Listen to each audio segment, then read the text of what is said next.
Assalamualaikum warahmatullahi wabarakatuh. Bismillahirrahmanirrahim. Allahumma sholli ala sayyidina Muhammad. Dulu kita sempat heboh ketika ada Gus Miftah membaca yukrohu lil muslimi dukhuli. Jadi dukhuli ini heboh sekali. Banyak yang menyalahkan, baik dari kalangan santri atau kalangan ustadz. Ada juga ulama top, Yai Azizi Kediri, pakar usul fiqh, juga membaca yukrohu lil muslimi dukhuli. Saya sekarang akan membahas, bukan membela Gus Miftah lagi, sudah tidak perlu dibela. Akan membahas bahwasanya bacaan seperti itu bisa jadi benar. Ingat, jadi ini tentang ilmu nahu ya. Fa'il atau naibul fa'il dibaca jer itu bisa jadi benar walaupun tidak ada huruf jernya. Nah, ini kan sudah kajian nahu ya. Jadi ada satu kitab namanya Al-Khosois karya Imam Al-Jinni. Suatu ketika ada ulama namanya Ad-Damamini. Ad-Damamini ini menyampaikan sebuah teka-teki kepada ulama-ulama nahu di India gitu. Apakah kalian pernah tahu ada fa'il yang dibaca jer, bukan dibaca rofa? Di mana dia dibaca jer bukan karena ada huruf jernya atau bukan karena menjadi mudhof ilaih.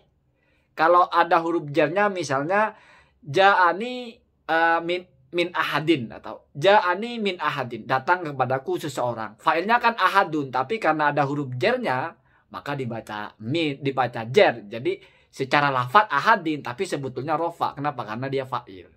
Ja'ani ahadun tapi ditambah huruf zaidah ja'ani atau ma ja'ani min ahadin ya. Tidak datang kepadaku satu orang pun. Jadi fa'ilnya kan ahad, tapi karena ada minnya maka jer. Jadi itu sudah biasa. Fa'il dibaca jer karena ada huruf jernya biasa. Atau fa'il dibaca jer karena secara lafaz dia menjadi mudhof ilaih. Misalnya yu'jibuni dorbuka zaidan. Dorbun itu kan masdar, bekerja sebagaimana pekerjaan fi'il, yaitu dia punya fa'il, punya maf'ul bih. Mana fa'ilnya? Ya kah itu. Jadi kamu memukul Zaid itu membuat saya kaget gitu. Ay yu'jibuni dorbuka zaidan. Kamu memukul kepada Zaid berarti kan pelakunya kamu. Kah itu. Tapi kalau secara lafaz itu jer. Kenapa? Karena mudhof ilaih dari dorbun. Tetapi secara makna dia fa'il. Makanya kalau misal kah ini mau digabung dengan kalimat lain, entah sebagai sifat, naat, atau entah sebagai taukid, atau entah sebagai badal, hukumnya boleh dibaca rofa, dikembalikan kepada kah sebagai dia posisi aslinya yaitu fa'il rofa, boleh dibaca jer, dikembalikan dia di lafadznya memang dibaca jer. Nah, dan yang ini yang akan saya bahas ini, fa'il jatuh setelah fi'il. Dibaca jer bukan mudhof ilaih. Artinya kan fi'il fa'il toh, kan bukan mudhof ilaih. Kalau dorbuka jelas dorbun kan masdar, isim toh. Tapi ini enggak, ini fi'il, setelahnya itu kalimat isim di mana jadi fa'ilnya tapi dibaca jer. Nah, orang-orang India itu kan ditanya, ulama India itu oleh Imam Ad-Damamini itu ditanya. Kemudian Imam Al-Jinni menjawab. Ada dalam sebuah syair, hina hajasson nabir. Hina hajasson nabir. Ingat, fokus di haja as-son nabir. Haja itu bertiup atau berhembus. As-son nabir itu angin kencang, angin sepoi-sepoi lah. Hina haja as-son nabir. Jadi syair lengkapnya itu fi jifanin tak tari nadina wasadifin hina haja as-son nabir. Jadi sotnya tasdid haja ya, karena alnya al-syamsiyah. Endonya tasdid haja son nabir. Nah, fokus di lafaz as-son nabir. As-son nabir ini bentuk asal lafaz aslinya itu adalah as-sonabruh gitu. As-sonabruh gitu. Ebaknya mati. As-sonabruh gitu. Jadi yang berharkat sod, non, bak mati, ro berharkat. Bisa as-sonabri, bisa as-sonabruh. Tergantung posisi lafaznya dia sebagai apa gitu. Kalau mubtada berarti as-sonabruh. Kalau misalnya huruf jar minas son atau bis sonabri itu kasroh ya. Kalau ro'a itu as-sonabroh gitu ya. Jadi yang jelas baknya mati. Tetapi lalu baknya ini diharkati dengan harkat yang ada di ro. digeser ke baknya. Kenapa? Karena ini syair ya. Syair itu kan mengikuti apa namanya? Bahar ya, mengikuti dia kalau dalam bahasa kita mungkin lagu gitu ya, mengikuti irama gitu. Sehingga karena sebelumnya itu adalah nadina, huruf terakhir mati alif, maka as-sonabri ini asin ya. Asin nabri ini juga harus huruf terakhirnya yang mati, yaitu ro. Nah, kalau ro-nya mati, baknya mati, kan repot persoalan. Maka harkat ro-nya dipindah ke bak. Jadi ro-nya mati, baknya yang berharkat. Dan ternyata baknya itu berharkat kasroh menjadi as-son nabiri. As-son nabir ya, ro-nya mati. Haja as-son nabir gitu ya. Kalau ternyata baknya malah diharkati kasroh, sementara harkat kasroh itu pindahan dari ro, berarti ro-nya ini harkatnya kasroh. Kan begitu. Artinya kalau memang dibaca terpisah, haja as-son nabri gitu. Harkat ro pindah ke bak menjadi as-son nabir. Gitu ya. Berarti ini contoh fa'il dibaca jer. Kalau misalnya seandainya as-son nabri itu dibaca as-son nabru, haja as-son nabru, berarti ketika harkat ro dipindah ke bak menjadi as-son nabur, bukan as-son nabir. Nah, itu ya. Jadi ini bukti konkret bahwa ada fa'il dibaca kasroh. Haja as-son nabir dari kata haja as-son nabri. Gitu.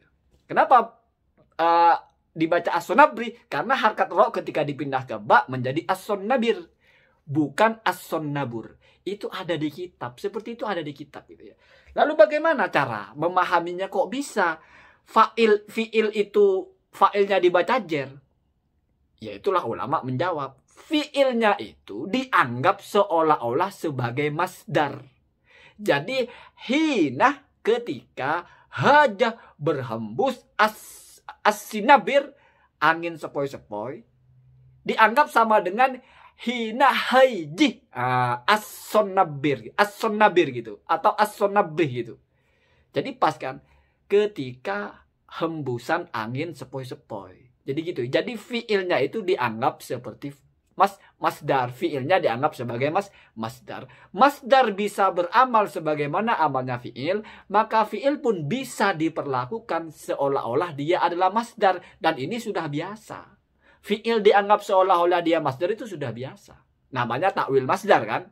Tetapi biasanya ada huruf an masdariyahnya. Misalnya yu'jibuni antakuma. Saya kaget kamu datang. Yang membuat kita kaget itu kan kedatangan. Jadi aslinya itu yu'jibuni, bukan datang ya, berdiri. Kiamuka.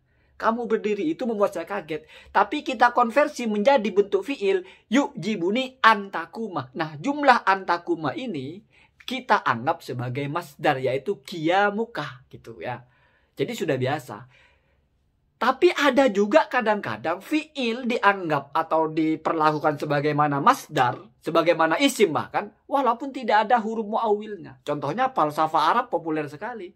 Tasma'u bil mu'aidi khairun min antaro. Artinya tasma'u di situ kamu mendengar. Itu kan mubtada. Jumlahnya kan sebagai mubtada. Tidak mungkin mubtada dari fiil dong. Berarti ini dianggap seolah-olah dia masdar. Sima'uka. Gitu ya. Tasma'u itu diarti sima'uka. Ketika kamu mendengar atau pendengaranmu, tapi memakai fiil. Jadi sudah biasa. Fiil dianggap sebagai masdar. Nah, kasusnya yukrohu duhuli bisa benar adalah ketika kita anggap yukrohu ini adalah masdar, yaitu karohatu. Atau kita anggap isim maf'ul lah.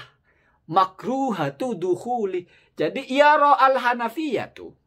Imam Hanafi atau Hanafiyah memandang annahu, hunya ini bukan dhamir sya'n lagi, tapi annal hukma, bahwasanya hukumnya yukrohu duhuli al-kanisati, ay karohatu duhuli al-kanisati, yaitu dimakruhkannya memasuki gereja. Jadi yukrohu duhulu dibaca yukrohu duhuli karena kita anggap yukrohu seolah-olah sebagai masdar. Kalau ada pertanyaan, tapi kan dipisah antara, berarti yukrohu dan duhuli itu dianggap sebagai mudhof ilaih, tapi kan dipisah, ada lil muslimi gitu. Ya kita kan tahu dalam bab idhofah kalau ngaji kitab yang lebih besar itu sudah biasa. Mudhof dan mudhof ilaih dipisah itu hal yang wajar, bukan hal yang aneh gitu ya. Bukan membela, ini saya ya asik aja kalau kita bicara ilmu nahwu ya, apalagi ada dasarnya gitu. Jadi nggak asal ngomong ya untuk apa juga membela, itu kan sudah selesai. Ini saya fokus kepada berbicara tentang bahwasannya jangan heran kalau kadang-kadang ada fiil jelas entah dhahaba entah apa. Setelahnya itu justru dibaca jer padahal sebagai fa'ilnya. Itu jangan kaget. Oh, berarti ini ditarkibnya seolah-olah fiilnya itu adalah masdar. Dan fa'ilnya itu menjadi mudhof ilaih dari masdar itu. Haja as-sinabir dari kata haja as-sinabrih gitu ya. As-sinabrih kasroh. Ya. Ketika roknya pindah ke ba menjadi as-sinabir gitu ya. Jadi semoga ada manfaatnya. Ini bisa dibaca dalam kitab Al-Khosois. Semoga ada manfaatnya. Assalamualaikum warahmatullahi wabarakatuh.